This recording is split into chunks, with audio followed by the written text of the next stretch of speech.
Se fosse para tomar isso literalmente, com certeza, 5, 6 litros de sangue não daria para o mundo inteiro.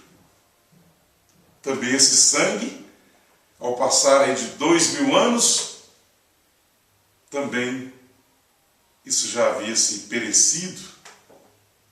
Mas nós estamos aqui para falar do Primeiro Testamento. Nós estamos aqui para falar do Segundo Testamento, da Nova Aliança, da Segunda Aliança. Estamos aqui para falar da vida de Deus, porque a vida do animal não podia sair e voltar sobre a pessoa, porque era só uma química, só uma representação, só um tipo. Mas a vida que saiu de Jesus Cristo na cruz do Calvário pôde regressar em Atos capítulo 2 e vivificar a igreja. E desde lá, essa igreja tem estado sobre esse sangue derramado, sobre a vida de Jeová, a vida de Deus. A vida que criou aquela célula de sangue, ela é mais do que a célula de sangue. E essa vida não pode perecer. Essa vida, ela é eterna. Quando você recebe esse Segundo Testamento, quando você recebe esse sacrifício pela fé, e esse Espírito Santo entra em você, então você tem vida eterna. E esse Espírito Santo, que é a vida de Deus, assim como o sangue literal é a vida do animal, o Espírito de Deus é a vida de Deus para dar vida. E é isso que esse Cordeiro tem oferecido, vida. E não a liturgia debaixo do Primeiro Testamento. Eles dizem: o sangue de Jesus tem poder. Tem sim, porque o sangue de Jesus é a sua própria vida. É a vida, é o Espírito Santo. E ele tem poder de transformar vidas, tem poder de transformar corações. O sangue literal não pode fazer isso. Como fogo pintado em uma parede, em um quadro, não pode queimar. É impossível ele queimar, porque é um fogo pintado. Como uma onça pintada também não pode fazer nada, apesar de ser um animal feroz, mas nós estamos aqui falando de algo sobrenatural. A vida do animal está no sangue, a vida de Deus está em seu espírito. Agora, aqui em Hebreus 12, 24 diz que Jesus é o mediador de uma nova aliança, de um novo testamento. E o sangue da aspersão que fala melhor do que o de Abel. O que é o sangue da aspersão? É o sangue derramado. Mas não estamos dizendo o sangue derramado literalmente ali na cruz, que jorrou do seu corpo e caiu aos pés da cruz e correu pelo terreno. Mas o que ele aspergiu no dia de Pentecostes. A sua própria vida entrou no coração do crente. A sua própria vida veio viver para te dar vida, para trazer vida e vida com abundância em você. E esse sangue fala mais, fala melhor. Porque o sangue de Abel foi um sangue, uma oferta de um sangue literal, da ovelha que ele ofereceu para Deus como testemunho de sua fé. E o seu próprio sangue, que ele perdeu a sua vida por causa de sua revelação, Caim o matou. E isso falou, porque era a fé genuína, era a fé verdadeira que Abel teve. Nisso falou. Mas agora, a Bíblia está dizendo que o sangue de Jesus, o sangue dessa nova aliança, fala mais do que o de Abel. Porque isso aqui é algo eterno. Quando a Bíblia diz que ele entrou nesse santuário e fez uma eterna redenção, ele diz que esse Espírito haveria de entrar em seu coração e fazer uma eterna redenção. Porque você é o santuário de Deus. É aí onde ele entrou. Não um santuário feito por mãos, diz aqui em Hebreus, não desta criação. Ele entrou e fez uma eterna redenção. Agora, em São João capítulo 6, no versículo 53, Jesus diz: se não comerdes a carne do Filho do Homem. O que é a carne? Isso não é literal, a carne.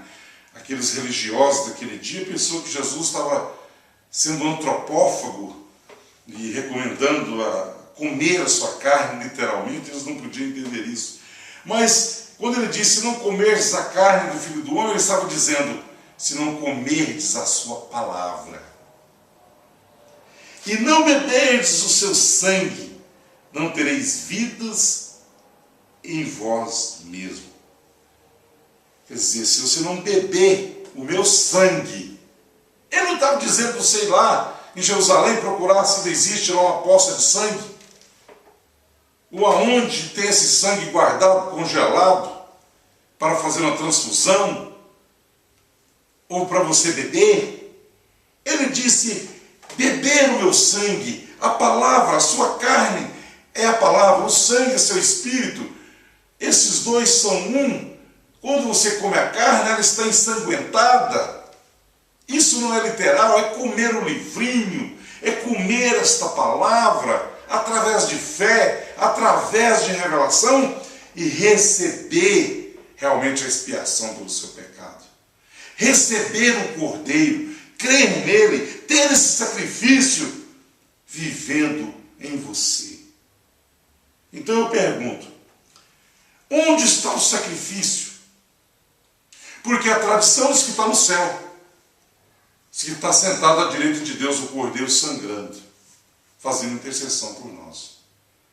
Uma tradição denominacional. Uma tradição denominacional. O Cordeiro é a palavra. No princípio era a palavra, e a palavra estava com Deus, e a palavra era Deus. E a palavra se fez carne e habitou entre nós. Quem era Jesus? A palavra, que foi expressado pelo pensamento de Deus, que estava em sua mente, em seu espírito, e se materializou. E ele disse: as minhas palavras são espírito e vida. Então, aonde está o sacrifício? Aonde está o Cordeiro? Aonde está a palavra? Onde está esse sacrifício? Está no céu ou está na terra? Onde está a intercessão? Está lá em cima, como eles dizem, ou está aí embaixo? A minha Bíblia diz que está aqui.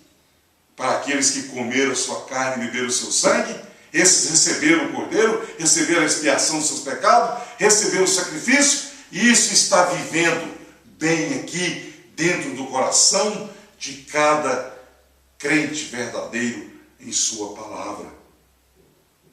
Paulo, escrevendo aos Efésios, capítulo 3, verso 16, ele desejou: sejais corroborados com poder pelo seu Espírito no homem interior. No homem interior. No homem interior. Onde está o Espírito Santo? No homem interior. A vida de Deus, o sangue de Deus.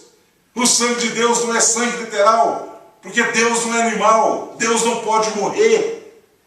Mas a vida que Ele colocou ali em Jesus Cristo, Deus não pode morrer, então Ele criou um corpo para Ele habitar, para Ele viver, e Ele saiu daquele corpo, e aquele corpo foi imolado, aquele sangue foi derramado.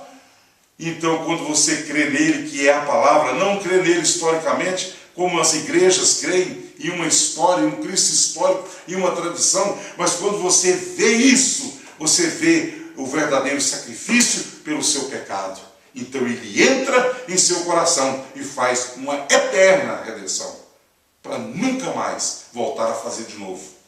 É uma só, é eterna. O Cordeiro sangrento é a palavra, que é espírito. Aí está a expiação genuína, aí está o Cordeiro. Está no céu ou está na terra? Está na terra. Ele deixou o trono e veio morar em seu coração. Ele saiu do trono de seu pai para sentar em seu próprio trono e agora está fazendo intercessão, segundo São Paulo escreveu a sua carta aos Romanos, capítulo 8, ali para o verso 26 e 27, com gemidos inexprimíveis dentro de vossas almas e de vossos corações. Ele é a propiciação pelos os nossos pecados.